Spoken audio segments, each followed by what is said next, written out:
সকালবেলা ঘুম থেকে উঠেই সবার আগে আমি সুন্দরভাবে আমার বিছানাটাকে গুছিয়ে নিলাম। এরপর বাইরে গিয়ে ব্রাশ করে ভালোভাবে মুখটা ধুয়ে মুছে সবার আগে আমি সানস্ক্রিনটা লাগালাম।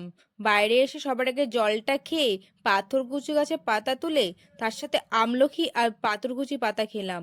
ঘর ঝাড় দিতে দিতেই দেখি আমার স্টুডেন্টরা সবাই পড়তে চলে এসে, আর ওদের সঙ্গে ছিল একটা ছোট বোন, ওকে একটু চটকাচ্ছিলাম। তারপর মা আমাকে ভাত মাখিয়ে খাইয়ে দিচ্ছিল। বাইরে অনেক জামা প্যান্ট ভেজানো ছিল, তাই সেইগুলোকে সুন্দরভাবে কেচে ধুয়ে নেড়ে দিলাম। এরপর একটা বোন এসেছিল ললিপপ খেতে খেতে। আমি বললাম আমাকে ললিপপ দেবে। ও বললো হ্যাঁ এই নাও, কিন্তু আমি নিইনি।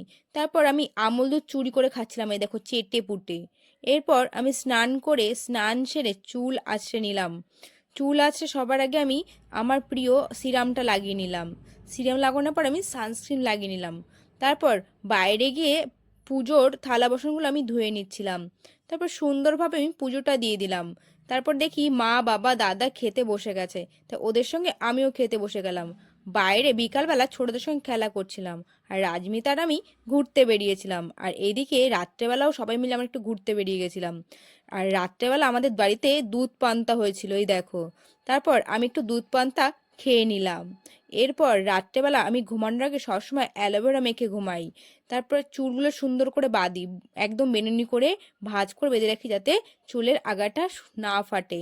চলো, আজকে এই পর্যন্তই। দেখা হচ্ছে তোমাদের সঙ্গে নেক্সট ভিডিওতে। ভালো লাগলে একটা সাবস্ক্রাইব করে দিও।